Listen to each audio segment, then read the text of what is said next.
एक मिनिट, दूध उत्पादक शेतकऱ्यांचा विषय घ्या. माझं झाल्यावर बोल ना. मी कुठं नाही म्हणतो. मी काय असा सवाल जवाब नाही चालला. तुम्ही निघून जाताना लगेच जा. मित्रांनो, बंधू भगिनींनो, माझा दुसरा एक महत्वाचा विषय तो साखळी उपसा सिंचन योजना.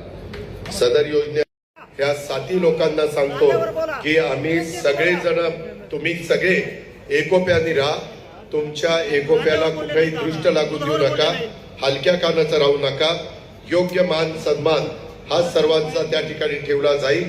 त्याच्यामध्ये योग्य पद्धतीने सहकार्य एक राज्याचा राष्ट्रवादी काँग्रेस पक्षाचा प्रमुख या नात्याने माझ्याकडनं त्या ठिकाणी होईल आणि उपमुख्यमंत्री या नात्याने माझ्याकडनं ज्या ज्या प्रश्नांची उकल करता येईल, सोडवणूक करता येईल, तुम्हाला मदत करता येईल, ती मदत करण्याची भूमिका ही माझ्यासारख्याची राहील. हा शब्द तुम्हाला देतो आणि आपल्या सगळ्यांची रजा घेतो. जय हिंद, जय महाराष्ट्र, जय राष्ट्रवादी. सर्वांनी उभं राहायचं. बाळासाहेब जे नाटासाहेबांना